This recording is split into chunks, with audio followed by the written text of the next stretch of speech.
ಶಾಂತಿಯಲ್ಲಿ ಕ್ರಾಂತಿಯನ್ನು ಹುಟ್ಟುಹಾಕಿದ ವಿಶ್ವ ಮಹಾಕ್ರಾಂತಿಕಾರಿಯೊಬ್ಬರ ದಿನ ಆಗಮನವಾಗುತ್ತಿದೆ. ಅದು ಯಾವುದೋ ಒಂದು ವಿಷಯಕ್ಕೆ ಸೀಮಿತವಾದ ದಿನವಲ್ಲ.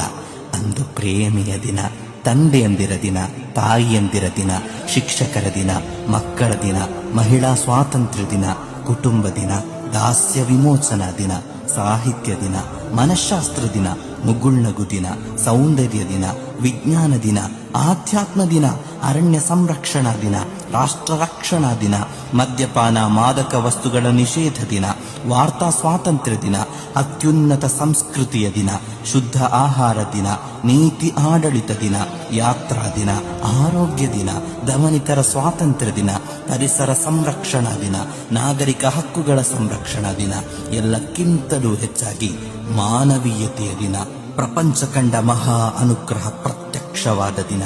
ಅದು ರಬೀಉಲ್ ಅವ್ವಲ್ 12ನೇ ದಿನ. ಅದು ಬೇರ್ಯಾವುದು ದಿನವಲ್ಲ, ವಿಶ್ವ ಮಹಾನಾಯಕ ಹಜರತ್ ಪೈಗಂಬರ್ ಮುಹಮ್ಮದ್ ಸಲ್ಲಲ್ಲಾಹು ಅಲೈಹಿ ವಸಲ್ಲಮರ ಜನ್ಮದಿನ. ಹೃದಯದಿಂದ ಅವರನ್ನು ಪ್ರೀತಿಸಿದ ವ್ಯಕ್ತಿಗೆ ಆ ದಿನದಷ್ಟು ಸಂತೋಷ ಮತ್ಯಾವ ದಿನವೂ ನೀಡಲ್ಲ. ನಿಮಗೆ ಆಚರಿಸಬಹುದು, ಆಚರಿಸದೇ ಇರಬಹುದು, ನಿಮ್ಮಿಷ್ಟ. ಆಚರಿಸುವವರೊಂದಿಗೆ ತರ್ಕಕ್ಕೆ ನಿಲ್ಲದಿರಿ ಎಂದು ಹೇಳುವುದೇ ನಮಗಿಷ್ಟ.